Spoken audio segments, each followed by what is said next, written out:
Hey, hi, Michael TDA here. I've got so much I want to talk about today.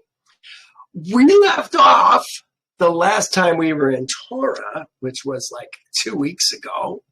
Now, maybe we did 10 verses last week in Torah. No, we did 4 verses last week in Torah. We're going through Torah really slow because there's so much in Yasher to fill in the blanks. The last time we were in Torah, we read verse 15. Here it is. Let me enlarge this. It says, when Pharaoh heard of this matter, he sought to kill Moses. Moses had just killed the Egyptian. He's 18 years old, and he's getting out of town. Remember, it was the angel that helped him get out of town, transported him like 40 days journey, I think, all the way to Cush. Maybe Yehovah intended Moses to go to Cush because that's where he went. And look at the next. Let me read the verse again. When Pharaoh heard of this matter, he sought to kill Moses. But Moses fled from the face of Pharaoh, doesn't say anything about the angel, and dwelt in the land of Midian. And he sat down by a well. Do you know between the first sentence and the second sentence, there is 48 years? 48 years! Moses was with Kikianus, the king of Cush, fighting outside the city for 9 years. Here it is, 18. Here's the lifetime of Moses right there. At 27, 9 years later, 8 years later, 9 years later, he became king of Cush. And he reigned as the king of Cush for 40 years until Yehovah had him move on. And this is exactly where we left off last week. Moses, when he became Cush, chased out Balaam ben Beor, his 2 sons. What were their names? Ramus and Yanzes, I forget. And his 9 brothers is what we were told in Yasher. But after 40 years, the woman who they gave Moses, who was the woman of Kikianus, who Moses wouldn't even look at, he wasn't going to take a Cushite, a daughter of Ham, to himself. He knew how Yehovah feels about that. She decided that it was time for her son to reign, and she arranged for Moses to exit stage left. I think it was Yehovah that actually did it, moving Moses along to the next point in his life. I'm kind of waiting for that. You know, people have suggested, Michael, you need to do this. I think there's a time that Yehovah guides our lives and moves us to the next stage. And honestly, in my life, I'm kind of waiting for that. So here's Moses. Well, let's read. We're going to read 16, 17, 18, 19, 20. What is it? 5 verses. It says, now the priest of Midian had 7 daughters, and were sat down by the well. The priest of Midian had 7 daughters, and they came and drew water, and they filled the trough of water. Filled the trough to water their father's flock. When the shepherds came and drove them away, but Moses stood up and helped them and watered their flock. Did he chase away the shepherds that chased them away? Or did they finish and then he picked up? I don't know. We'll see in Yasher. When they came to Reuel, their father, he said, how is it that you come so early? Well, they came early. So maybe he did chase the men off. Moses was a powerful man. And they said, an Egyptian delivered us from the hands of the shepherds. And he also drew water for us and watered our flock. Okay, maybe he did fight for them. So, well, let's see what this says. Oh, here.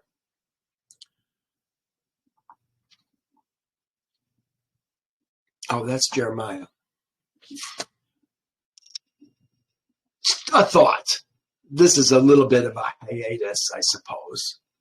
Moses might have looked or sounded like an Egyptian on the outside, but he was a Hebrew on the inside. It says Moses delivered them from the hands of the shepherds. That's delivered them from the hand of the shepherds. That's what it says. We too all need to be delivered from the hand of false shepherds. Here's Jeremiah 23. Woe to you shepherds who destroy and scatter the sheep of my pasture, says Jehovah. Therefore, says Jehovah, Elohim of Israel. Oh, there says Jehovah, Elohim of Israel, against the shepherds who feed my people. Feed? Do they feed them? You have scattered my flock, driven them away, and not attended to them. Behold, I will attend to you for the evil of your doing, says Jehovah. But I will gather the remnant of my flock out of the countries where I have driven them. They can't stay in the same country and be gathered, can they? Bring them back to their folds, and they shall be fruitful and increase. I will set up shepherds over them who will feed them. And they shall fear no more, nor be dismayed, nor shall they be lacking, says Jehovah.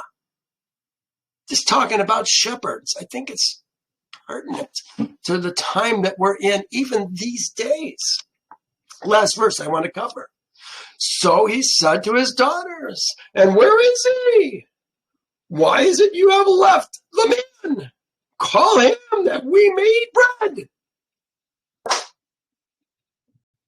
Sounds like they're in great accord, because the very next verse is going to say, then Moses was content to live with the man and gave Zipporah his daughter to Moses. What happened between 20 and 21? So we're going to find out today, because there is a lot that is being left out in Jehovah's word. So, that said, I want to go to Yasher. Remember, this is Egypt. Here's Cush down here. He got exited, transported by the angel 40 days journey. Could he have gone this far to Cush? I think he might have. And when he left Cush, we're going to see today, he's going to go back to Midian. Here's Midian. And here is J-L-Oz, which is Mount Sinai. This little dot where the hand is at, right there. That's Jabal-el-Oz.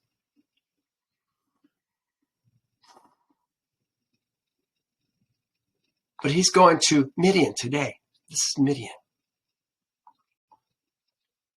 Let's go to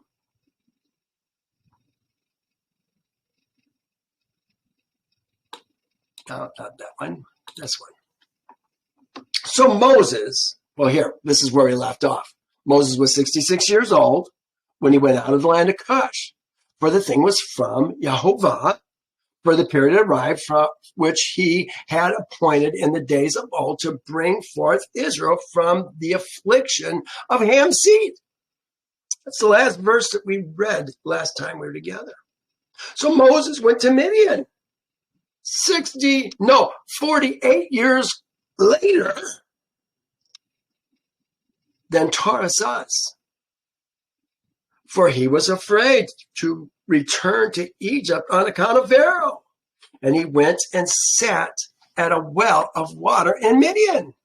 And the 7 daughters of Reuel, the Midianite, notice they don't call him the priest of Midian, they just call him Reuel the Midianite. I think he was an elder. I think he was important. I think there was probably a large group living within his gates. Midian. What is a Midianite? Look, comes from Keturah. Her sons, and she bore unto him Zimran, Yokstan, Medan, Midian, Ishbak, Shuach, being 6 sons. He, Midian, Reuel, who was a Midianite, came from Keturah as a descendant of Abraham. That's why he was able to speak so well before Pharaoh. He and Job, the Uzite, the 2 counselors of Pharaoh. Remember, he gave Pharaoh instructions on what he should do to Israel. Let him go. Leave him alone. That didn't go well, and he got kicked out. And when he left, he took the rod of Elohim. We're going to talk about the rod of Elohim today. Oh, interesting story. Oh, here, I think I've actually got that verse. And the king sent and called his 2 counselors, Reuel the Midianite and Job the Uzite. And they came and sat before the king. Reuel counseled the king to leave Israel's seed alone. And when Pharaoh heard the words of, they called him Jethro, he's Reuel and he's Jethro, he was very angry with him, so that he rose with shame from the king's presence and went to Midian in his land, and took Joseph's stick with him. Ooh, what is the stick that he took? We're going to find out today.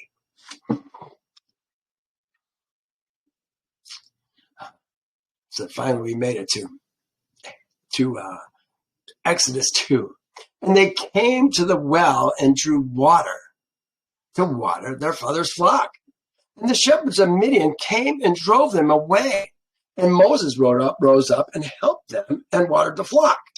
So that doesn't really make it clear if he actually did something to the shepherds or if he just did it afterwards.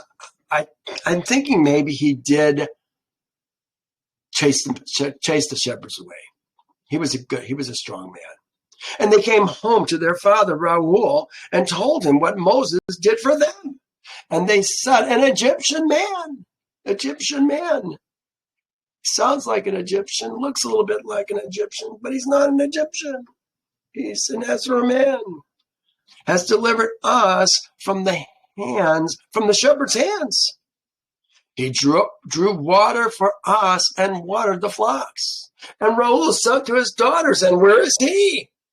Wherefore have you left the man? Reuel sent for him and fetched him and brought him home, and he ate bread with him. This is where we just left off. So he said to his daughters, where is he? Why is it you have left the man? Call him that he may eat bread. And Moses related to Reuel, there he is, Reuel,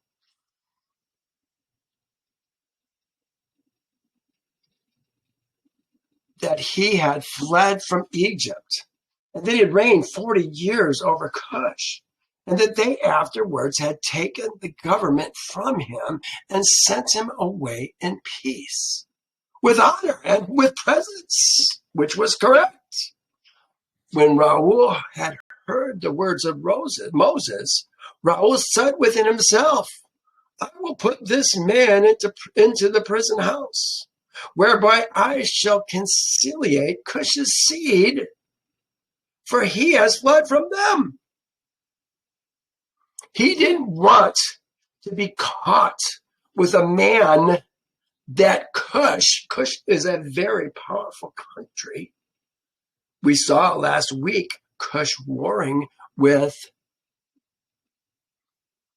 who was it? The Uzites? No, the Uzites were one of Aram. That's what it was, Aram and the Essenes.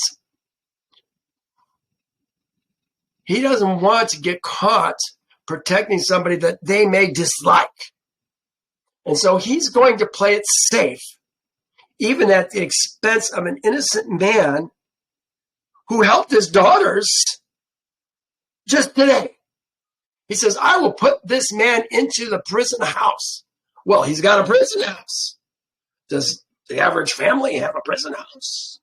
That's what I say. I think he's an elder over a large group of people. We'll watch for signs of that. Whereby I shall conciliate Cush's seed, for he fled from them. And they took and put him in the prison house. And Moses was in prison 10 years, 66 to 77, maybe 76, 10 years. And while Moses was in prison, Zipporah, Reuel's daughter, took pity over him and supported him with bread and water all the time.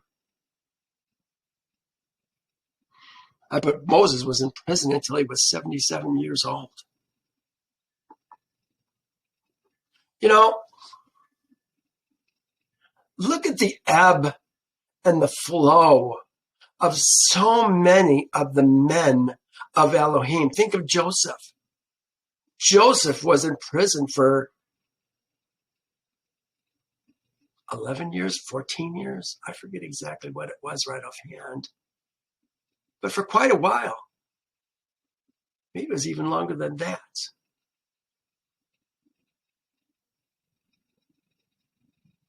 Who else? Ebbs and flows. How about Abraham? Abraham was thrown into the furnace. Nimrod's furnace, back when he was in Babylon. He had some ebbs and flows in his life. Jacob's seed had to fight against the Amorites.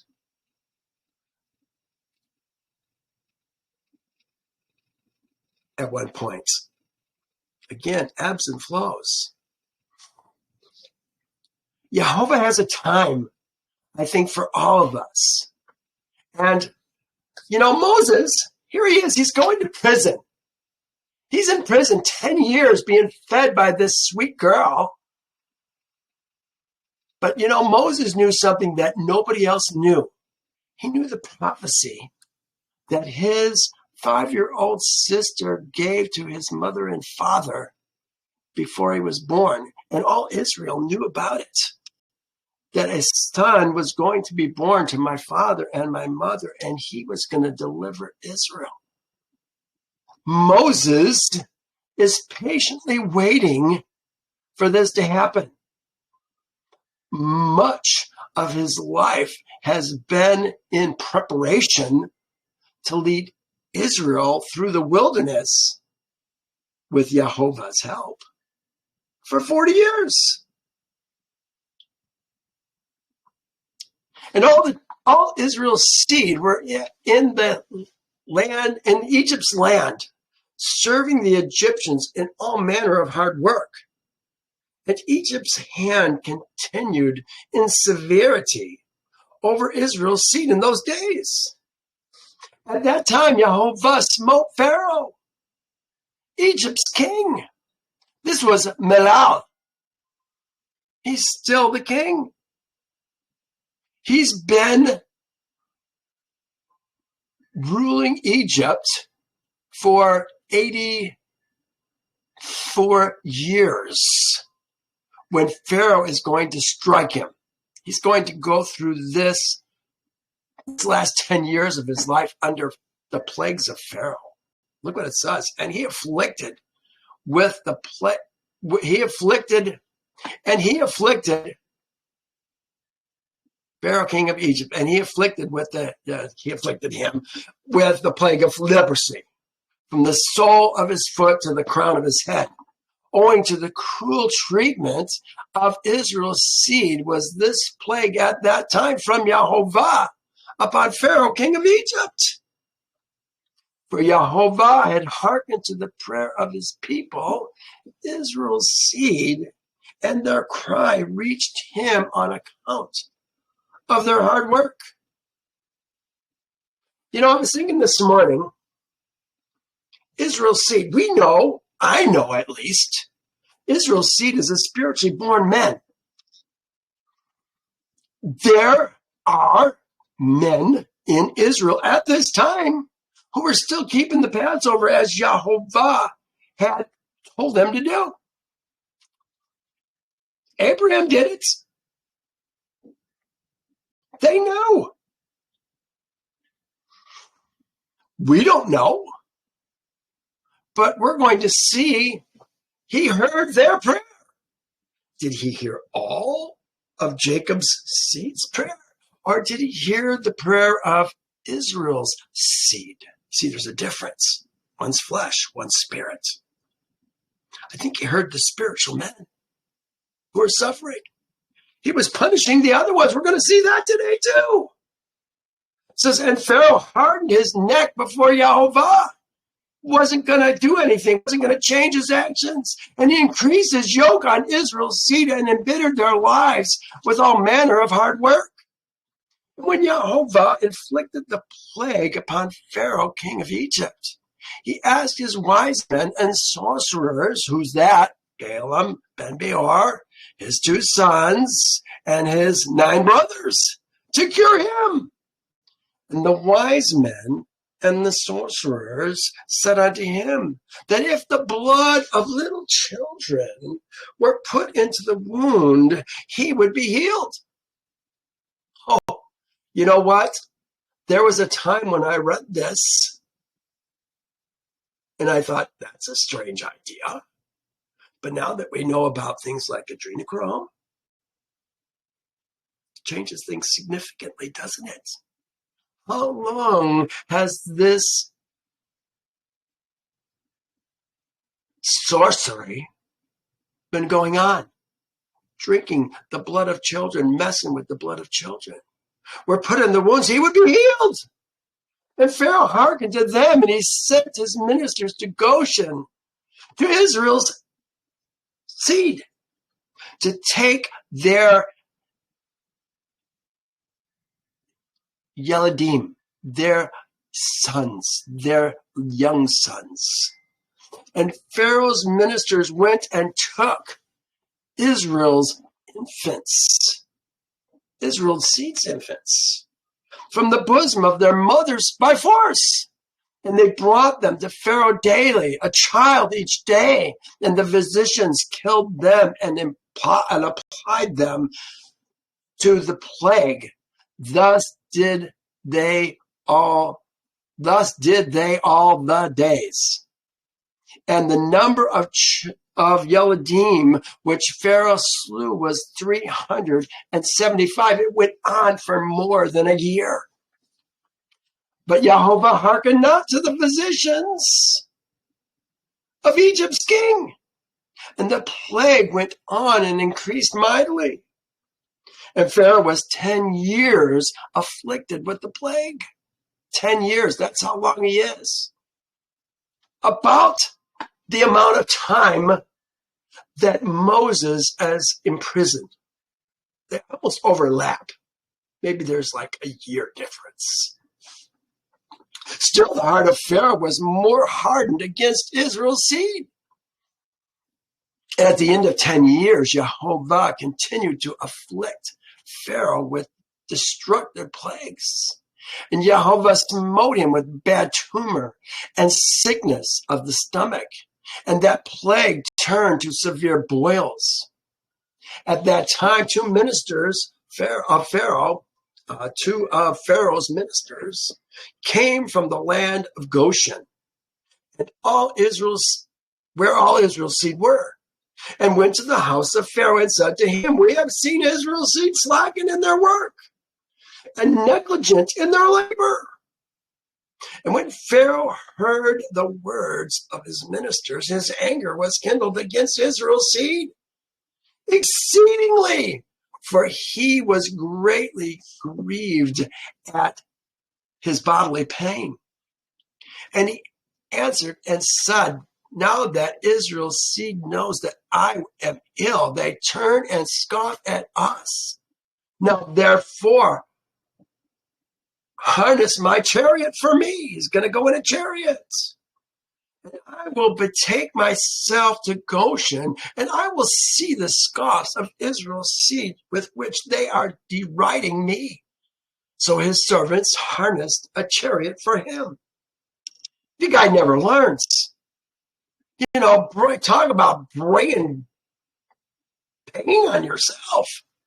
But now it gets confusing. Look what it says. We just saw he's going in the chariot. The harness the chariot. And they took and made him ride upon a horse, for he was not able to ride of himself.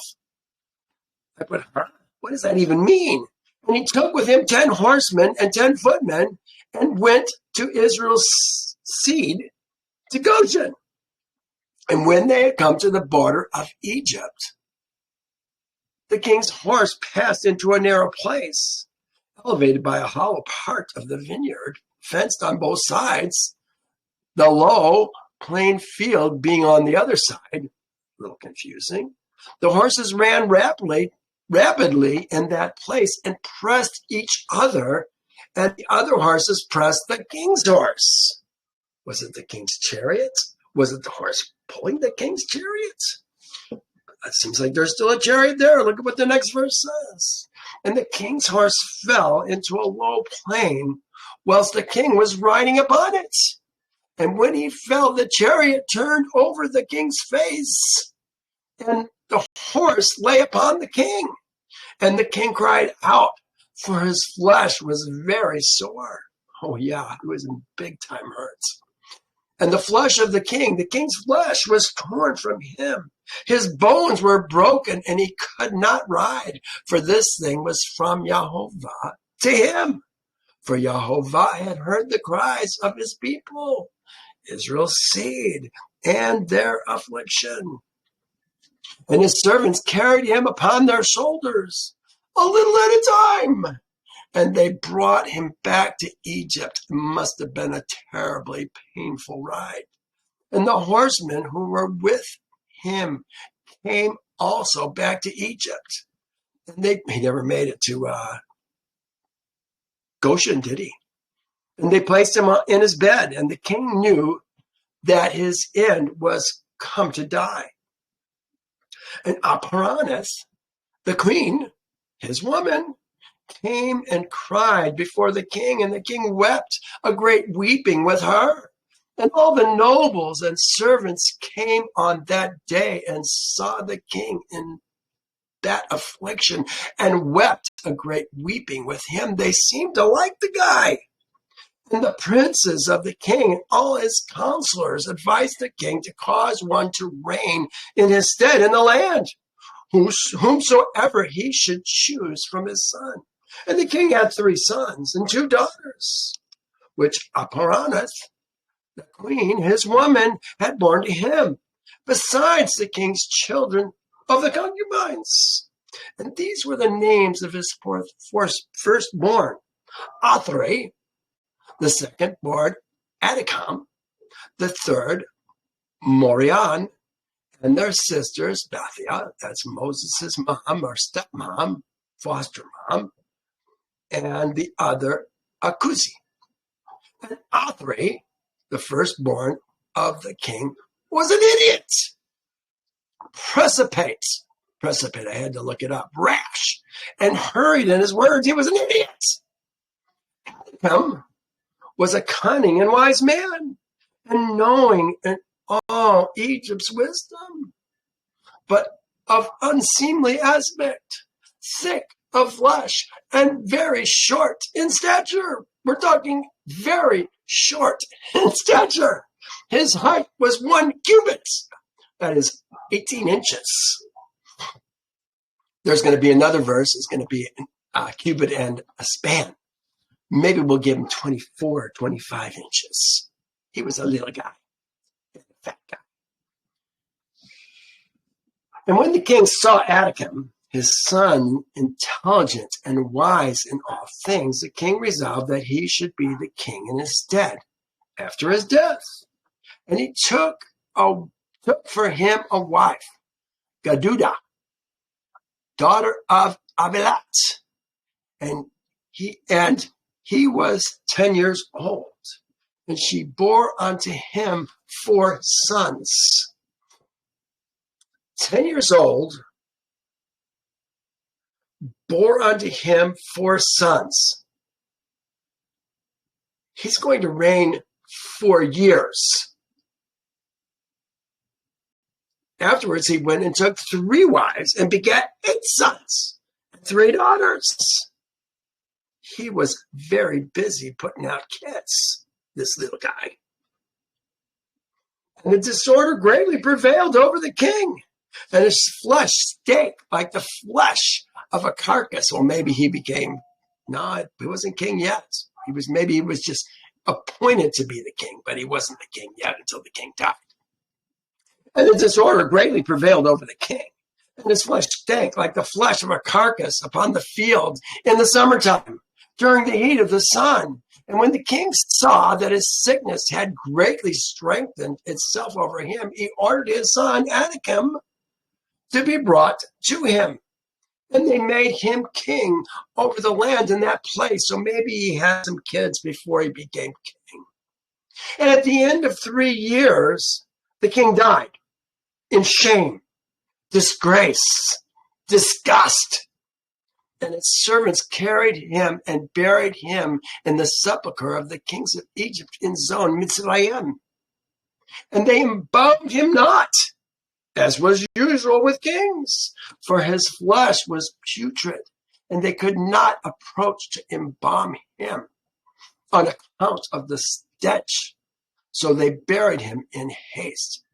He must have been a nasty, nasty wretch at his death. For this evil was from Yehovah. I wonder how he stayed alive. For this evil was from Yehovah to him. For Yehovah had requited him evil for evil, which in his days he had done to Israel. And he died with terror and with shame, and his son Anakim reigned in his place. And Anakim was 20 years old. Oh, there you go. He took wives when he was 10. Now he's 20. And he's going to reign for 4 years. Why is he going to reign for 4 years? Let's find out. It says, in the 206th year of Israel going down to Egypt, did Anakim reign over Egypt. But he continued not so long in his reign over Egypt as his fathers had continued their reign. Remember, Israel's going out in their 210th year.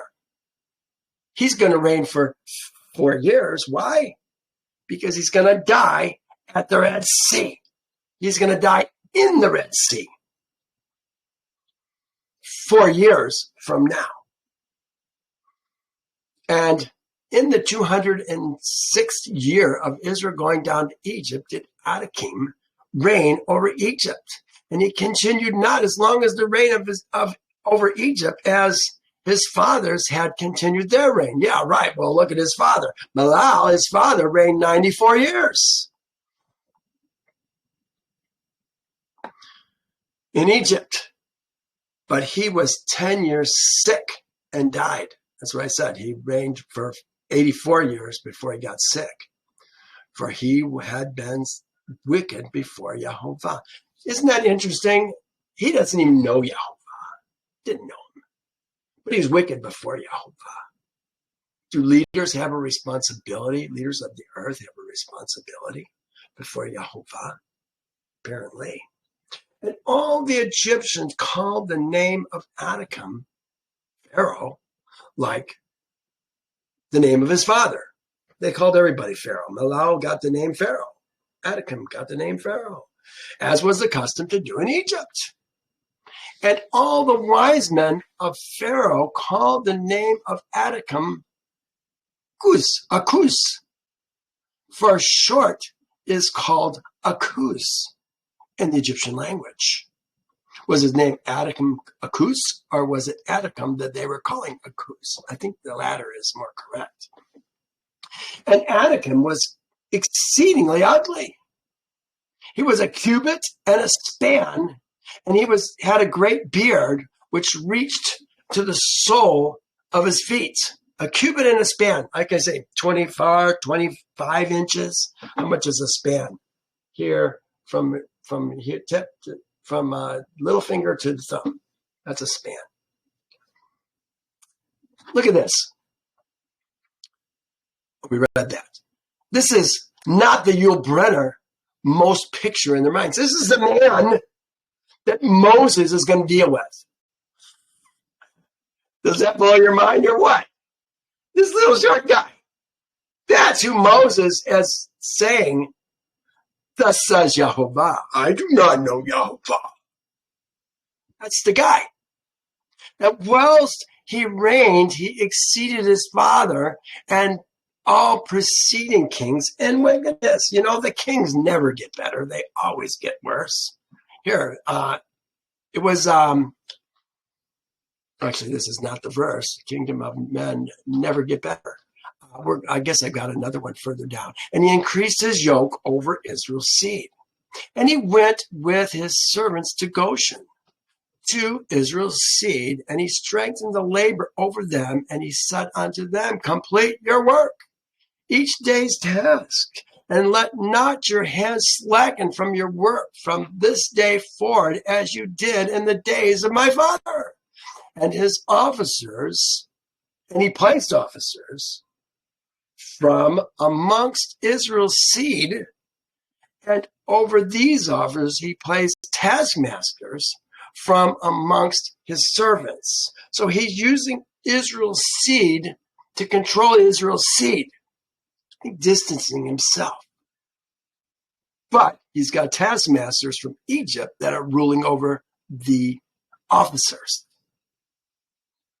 And he placed over them a measure of bricks for them to do according to that number, day by day. And he turned back and went to Egypt.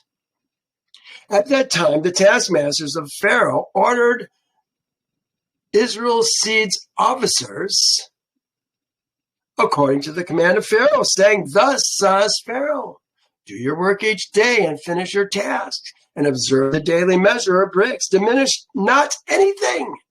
And it shall come to pass, if you are deficient in your daily bricks, I will put your Yeladim in their stead, your young boys in their stead. Remember, it's not ladies, it's not girls, it's the boys. They're trying to reduce the population because Israel's seed is expanding every year. And the taskmasters of Egypt did so in those days as Pharaoh had ordered them. And whenever any deficiency was found in Israel's seed's measure of their daily bricks, the taskmasters of Pharaoh would go to Israel's seed's women and take infants of Yeladim, infants of Israel's Elohim, to the number of bricks deficient. And they would take them by force from their mother's laps and put them in the building instead of the bricks. And whilst their fathers and mothers were crying over them and weeping, when they heard the weeping voices of their infants in the wall of the building, these guys are terrible, the taskmasters prevailed over Israel. And the Israelites should place their Yeladim in the building, so that a man placed his son in the wall and put mortar over him, whilst his eyes wept over him, and his tears ran down his face. Again, they're boys. And the taskmasters of Egypt did so to Israel's babies for many days. And no one pitied or had compassion over the babes of Israel's seed. Remember, these are the only 4 years this man Anakim, the new Pharaoh, is going to reign. What's happening to Moses? Something's happening right now. We're going to find it out. And the number of Yeladim killed in the building was 270. Some whom they had built upon instead of bricks had been left deficient by their fathers, and some whom they had drawn out dead from the building. And the labor imposed upon Israel's seed in the days of Anakim exceeded the hardship that which they performed in the days of his father. And Israel's seed sighed every day on account of their heavy work, for they had said up to themselves, behold, when Pharaoh shall die, his son will rise up and lighten our work. You know, I've heard that before. Remember, what has been will be done again. What has been done, how does it go? I've got it here. Ecclesiastes 9:10. That which has been is what will be. That which has been done is what will be done. There's nothing new under the sun. Is there anything of which it may be said, yes, this is new? It has already been in ancient times before us. Well, they felt the same thing about, who was it? Saul had put such a, no, it wasn't Saul. Saul, David, who was David's son?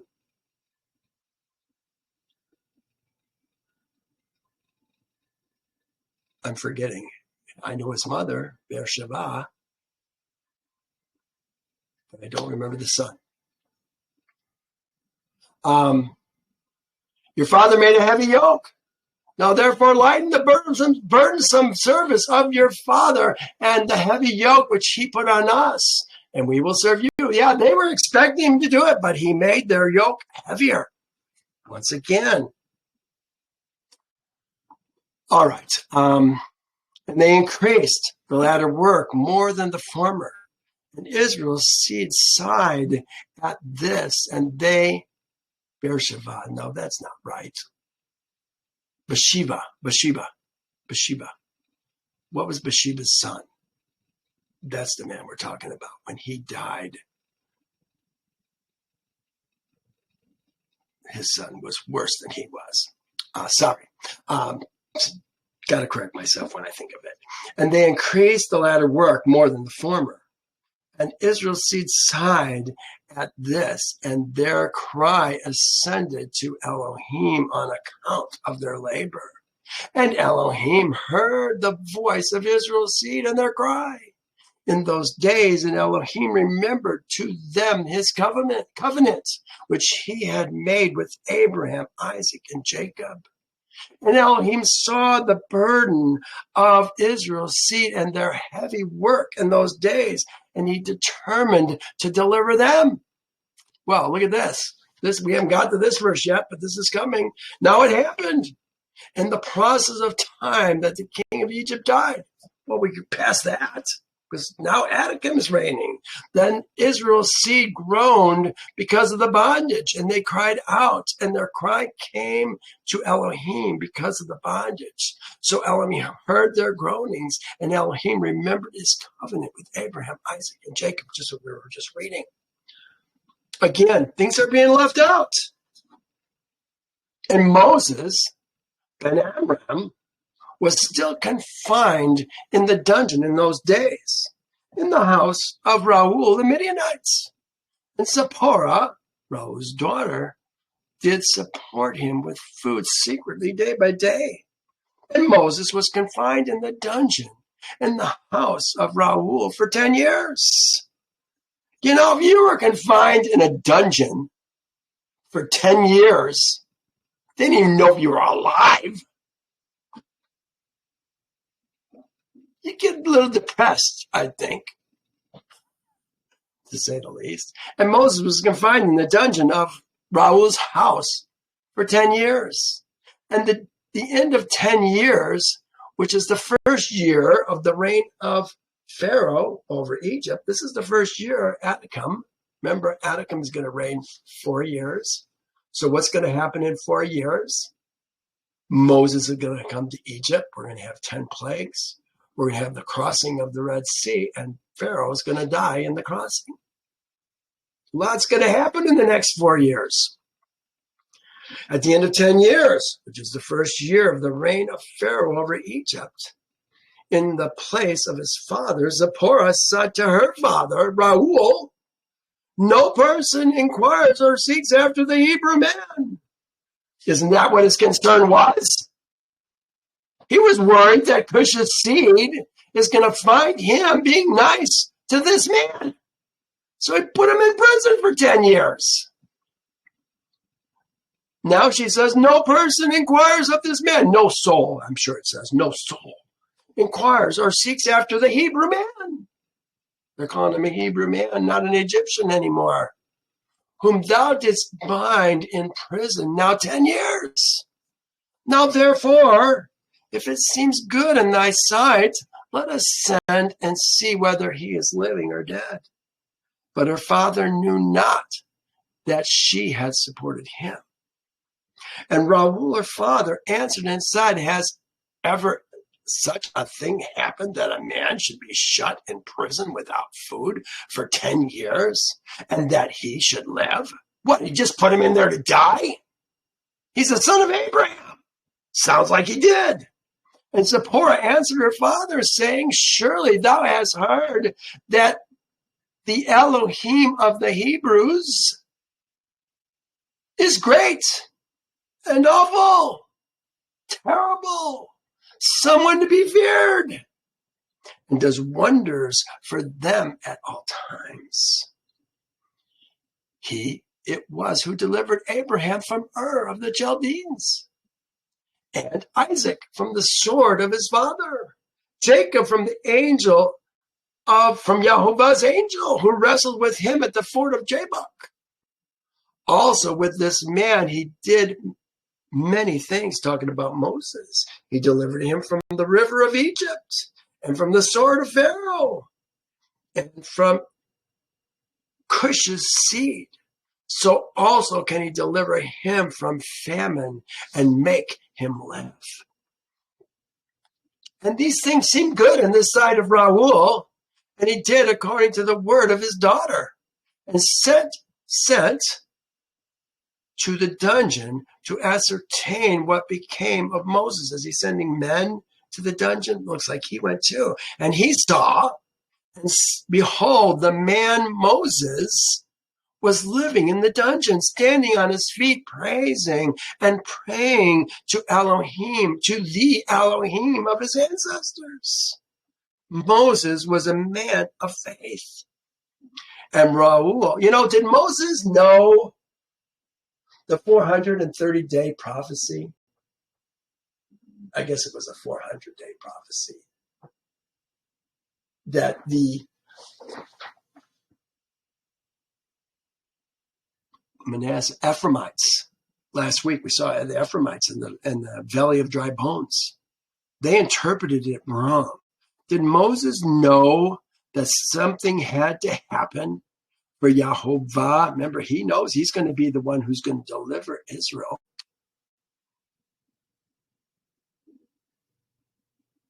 At the appropriate time, which is 4 years from now. Did he know that? It changes things when you know certain things. And Reuel commanded Moses to be brought out of the dungeon. So they shaved him and changed his prison garments and ate bread. And afterwards Moses went into the garden of Reuel, which was behind the house, and he there prayed to Yehovah, his Elohim, who had done mighty wonders for him. He's thanking Yehovah. He's been in jail for 10 years in a pit.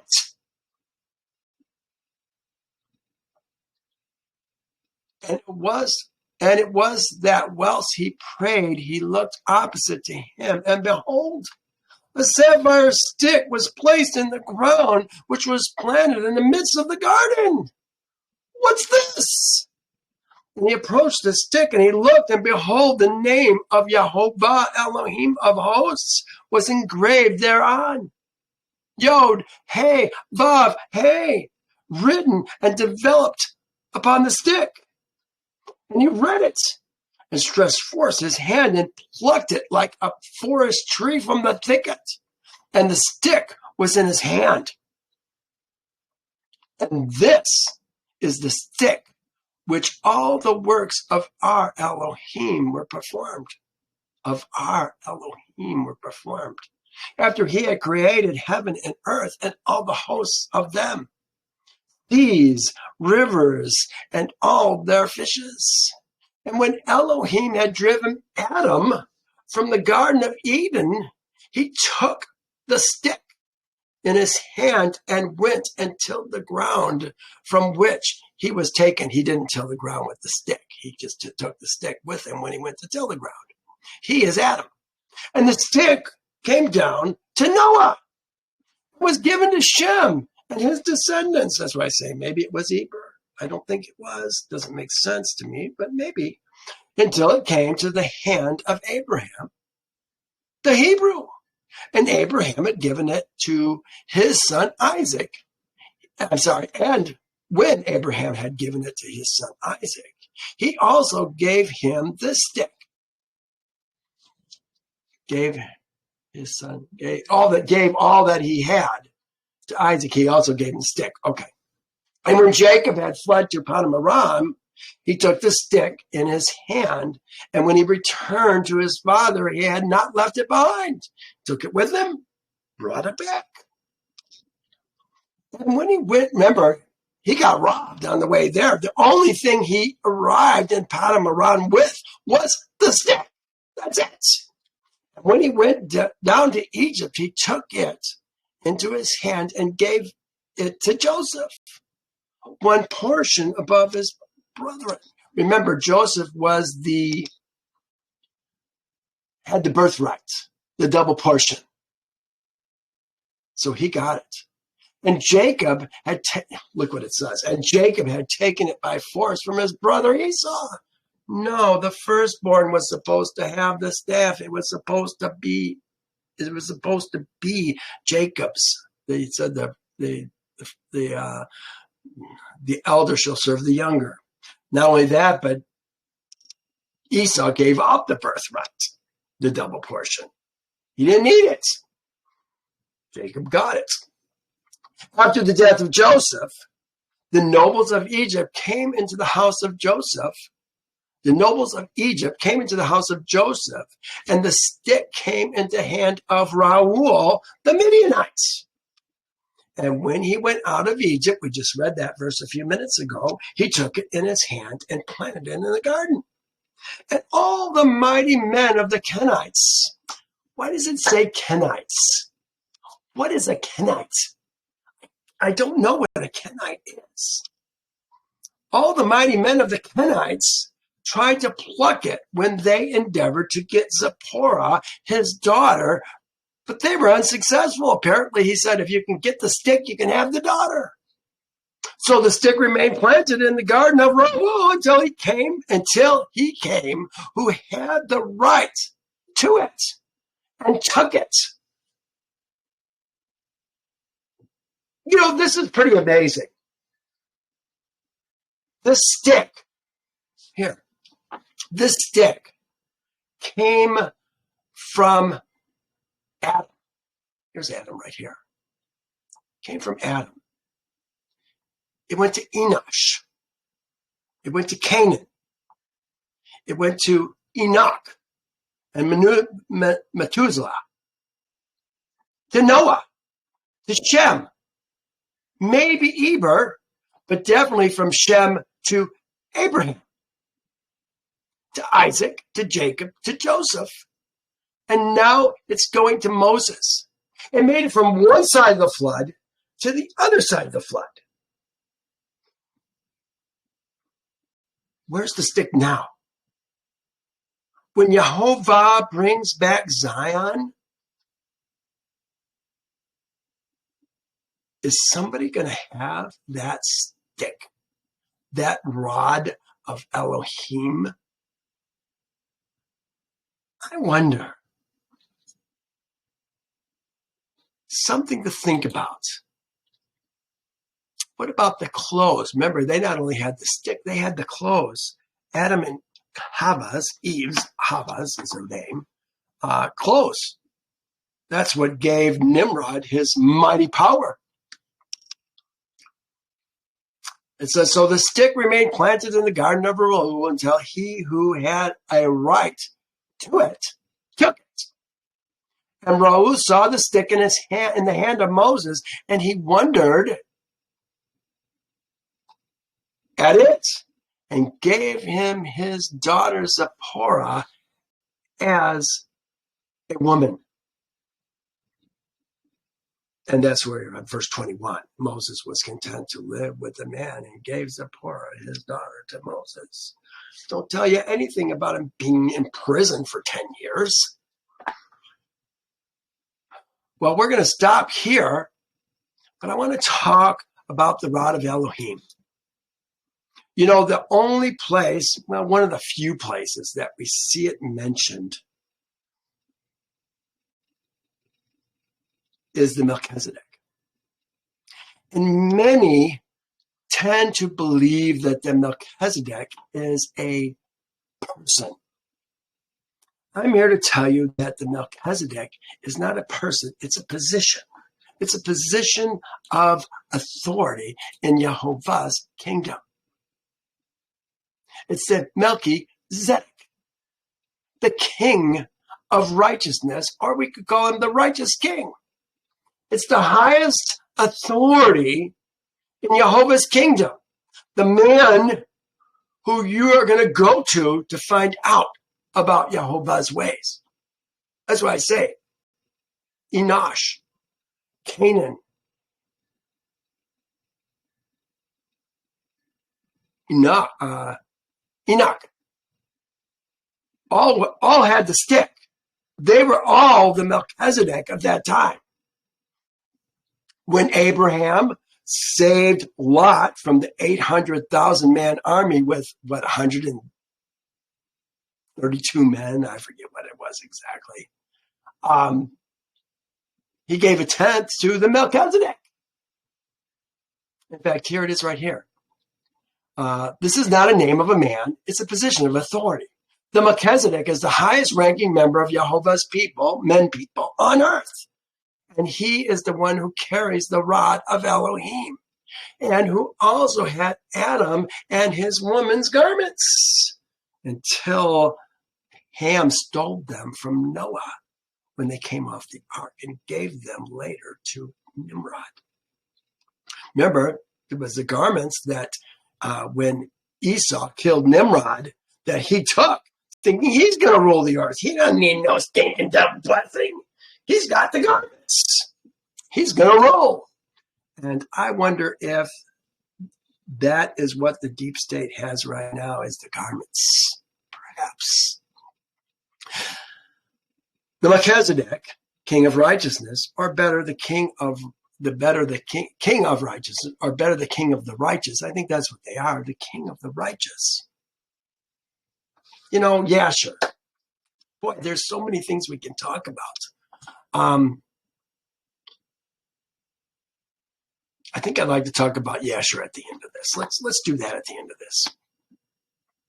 You know, this is what this story is about. Yasher is about the righteous men, the just men.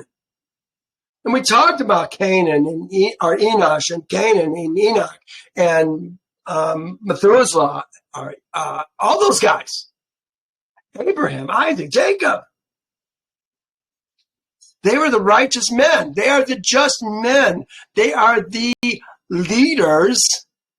Dare I say the Melchi-zedeks, the righteous, the king of righteousness, the kings of righteousness, one at a time, over Jehovah's called out people. So it's the king of Shalem, the king of peace. Oh, that's so interesting. We'll talk about Shalem in a second. Brought out bread and wine. He was a priest to El Most High. El Shaddai. El Elyon. El Elyon. El Most High. Shalem. A proper name designing Shalem, a city. They call it a city, where Melchizedek was high priest and king. No. It wasn't a city. It was a people. Yerushalem is where Jehovah dwells in the midst of his people. We'll look at that in just a second. The name of these dictionaries, you got to be smarter than the dictionaries. You just have to. there's a lot of wisdom that we can glean from commentaries and dictionaries and the like. Abraham paid tithes to Melchizedek. They make it sound like they didn't say to the Melchizedek. They said to Melchizedek, like it's a man. It wasn't a man, it was a position. Shem was in that position at the time, and he blessed Abraham. Well, here's Shalem. Is another name for Yerushalem. They shall dwell peacefully. It is used only twice in the Torah. Here's the 2 times. The Melchizedek, king of Salem, brought out bread. He was the priest of Elohim Most High. In Shalem, king of Shalem, I guess I was supposed to put that in that color too. In Shalem also is his tabernacle. Yes, his tabernacle is among the Shalem people of Yehovah. He dwells amongst his people. When we camped in the wilderness, what was in the center of our camp? Yehovah's tabernacle. He dwelt in the midst of his Shalem. And when we lived in Yerushalem, they that dwell peacefully, we shall see that Yahweh dwells in the midst of those who dwell peacefully. That was Jerusalem, Yerushalem. We're going to talk about what Yaru is in just a second. The Shalem people the Shalem are people, men, at peace with Yehovah. The Shalem are the contented ones who have restored Yehovah's image in their life. His Ezra men.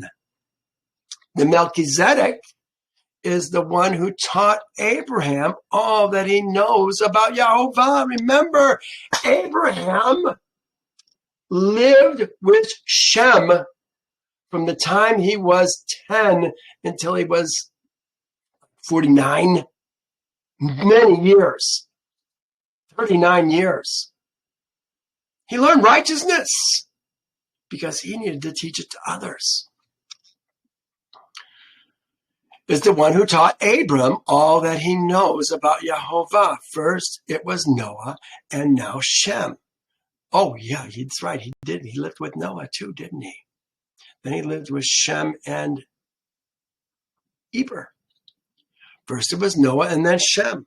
Later it will be Abraham. And all those who carry the rod of Elohim. All the ones who carry the rod of Elohim are the Melchi-zedeks. Yasher calls them Adonai-zedek. How do you even translate it? It says King of Yerushalem. Adonai-zedek. Master Zedek. King of Yerushalem. See, there's Melchi. There's the Melchi of Yerushalem. The same as Shem went out with his men to meet Abraham and his people with bread and wine, and they remained together in the valley of Melech, the valley of the king's valley. And Adonai-zedek blessed Abraham, and Abraham gave him a tenth of all he brought from the spoil of his enemies. And Adonai-zedek was a priest before Elohim. Well, here I said the Melchi-zedek and the Adonai-zedek are one and the same. Shalem and Yerushalem are also one and the same. Yerushalem is not a city. Get over it. Yerushalem is those who dwell peacefully with Yehovah in their midst. Here, I went through this morning. It's probably even, let me see what I can find here. What's it here? Isaiah 52, here. Awake, awake, put on your strength, O Zion. Who's Zion? Zion is not a place, it's a people. They need to wake up. Put on your strength. What's their strength? Righteousness is their strength.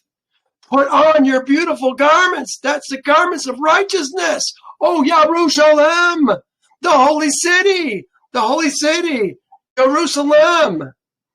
Zion are all Yehovah's people. For the uncircumcised and the unclean shall no more come to you. Shake yourself from the dust. Arise, sit down on your throne, O Jerusalem. Loose yourself from the bonds of your neck, O captive daughter of Zion. We're talking about a people. Let me go back.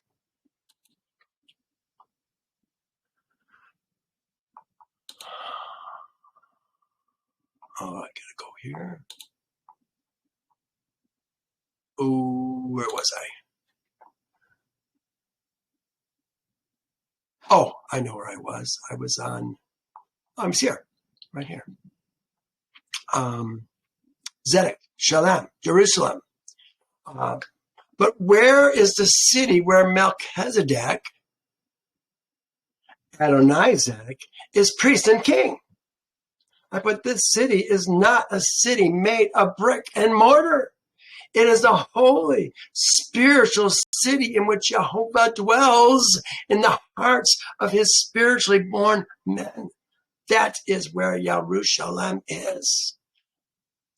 This is the first time that the name Jerusalem is used, and that brick and mortar city does not yet exist. He's the king of Jerusalem, but Jerusalem is not there. Well, Shalem, king of Shalem, they called him, but it's not there. It's not going to be there until David takes Jebus, defeats it, and names it. Well, it's going to be the city of David first, but it's going to become Jerusalem. Though the place where Jehovah's people dwell peacefully. Here, this is the first time the name Jerusalem is used, brick and mortar city. Okay. If Melchi-zedek and Adonai-zedek are compound words, could Yerushalem also be a compound word? I think so. Here is, I have to read this. I had to read it this morning. Could Jerusalem be the place where the Resh, who lead their women and children, servants, and Ger, their gates? Well, there's a man, an Ezra man, who dwells peacefully with Yehovah, who has gates. In his gates, he's got women and children, servants, and Ger. That's his gates. Jerusalem, here's Yaru. The prefix Yod and the suffix Vav from the verb conjugation, which is a perfect third person masculine, perfect third person, imperfect third person masculine, plural, which says they shall. This says they shall. The Yod and the Vav. The Resh is in the middle, and the Resh is the man. Look at this. Where the word, which in this case,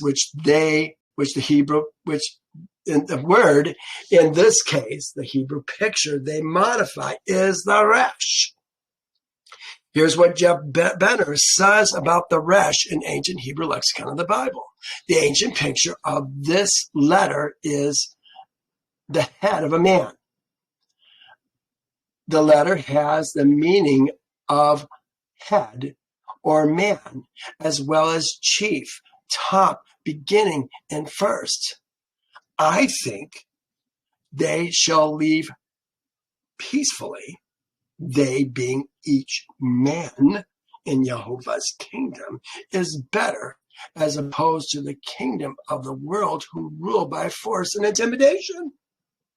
We live in peace with Jehovah and follow his statutes, judgments, and ordinances. We left the kingdom of our birth, circumcised ourselves, and entered into covenant with Jehovah at Passover. But now, look what Joshua 10 says about the Adonai-zedek. Adonai, remember, my master righteousness it doesn't even fit well together to say this. This supposed Adonai-zedek is 500 years after Abraham meets with the true Adonai-zedek, the Melchi-zedek. And the physical city of Jerusalem is still called Yebus. Yebus. The world thinks Jerusalem, the city, is where Yehovah's people dwell. But they fail to understand who the real Yerushalayim is. His Ezra men who lead everyone in each of their gates actually are. Now it came to pass when Adonai-zedek, this is the false one, Adonai-zedek, righteous master, king of Jerusalem, didn't even exist, heard how Joshua had taken Ai and had utterly destroyed it, as he had done to Jericho and its king.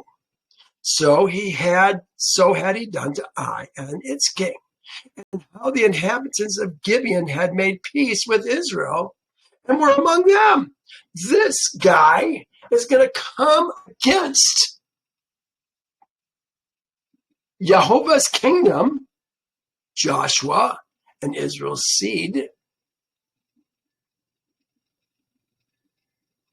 and we give him the idea that somehow he's Zedek, he's righteous, and they use the king of Jerusalem along with it. No, like I say, there was no Jerusalem.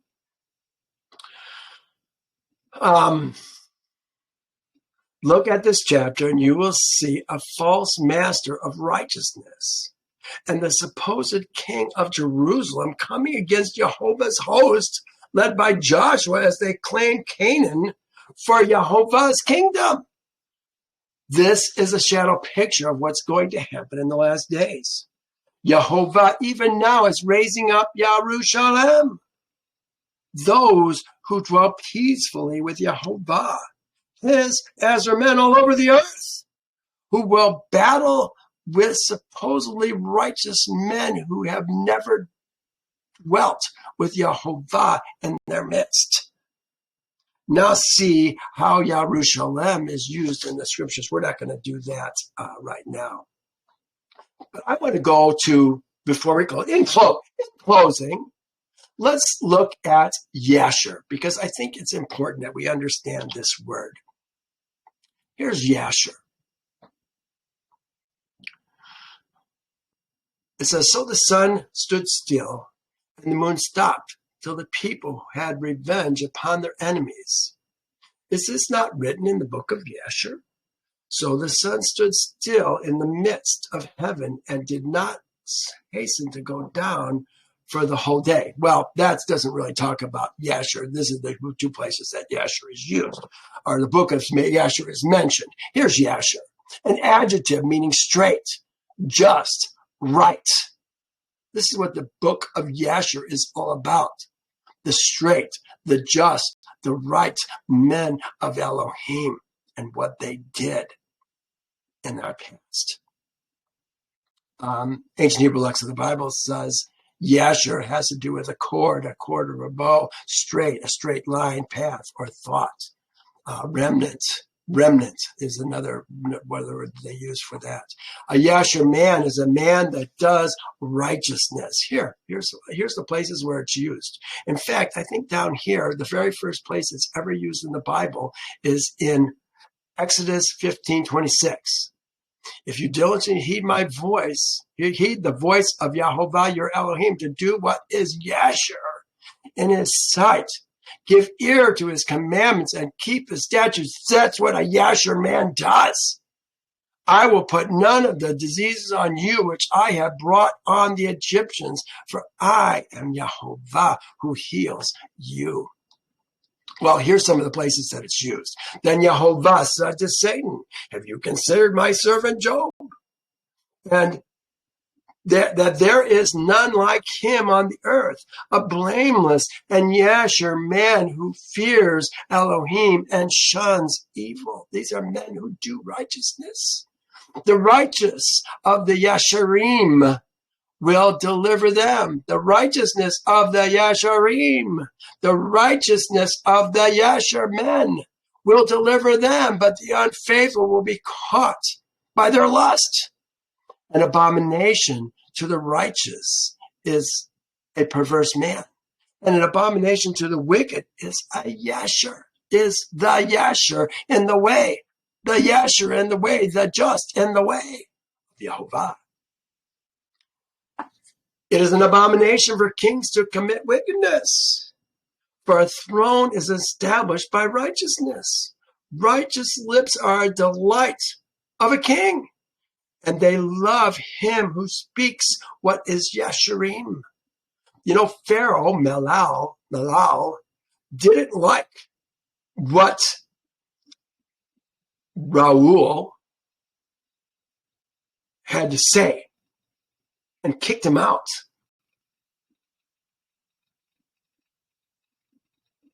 And they love him who speaks what is Yasherim. He spoke what was Yasherim, just let the people go, leave them alone.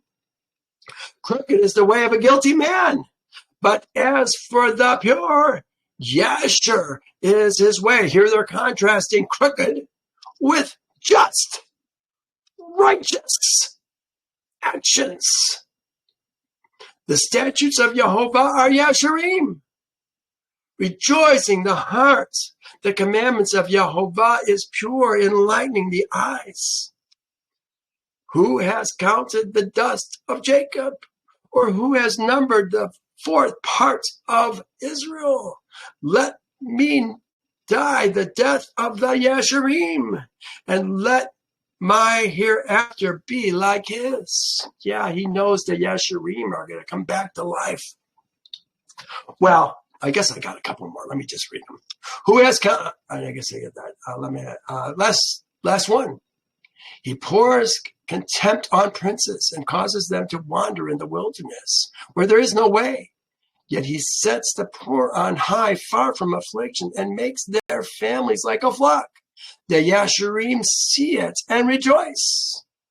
All iniquity stops its mouth. Yeah, Yasherim, it can be a plural form of Yasher, is interesting. It seems to be a quantitative plural in some cases. Sometimes I think it's multiple people of righteousness. At any rate, I want to stop here. These Melchi-zedeks, these men who held the rod of Elohim in their hand, and possibly will do it in the future, are the ones who teach Yehovah's called out men, called out from the country of their birth into Yehovah's kingdom, the ways of Yasher. How to be Yasher men. I want to be, dare I say, a Melchi-zedek. Wouldn't that be so cool? Well, I'm probably not going to be a Melchi-zedek, but maybe I can be an elder in the kingdom. There's not a lot of men who know how to become an Ezra man. I do. Well, I'm going to stop here.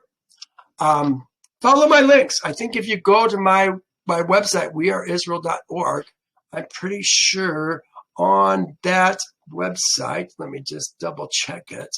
I'm pretty sure on that website, you will find on the front page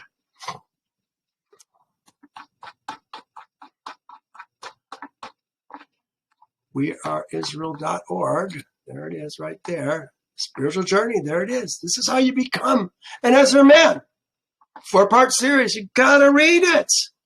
How does a Ben Nakar become a Ger and then an Ezra man? Well, we talk about that, and it happens at Passover. All right, well, I'm going to stop here. You guys, thank you for joining me. I know this took longer. Please forgive me when I'm up to an hour and 19 minutes. All right, I'll let you go. God bless you. Talk to you next time. Bye now.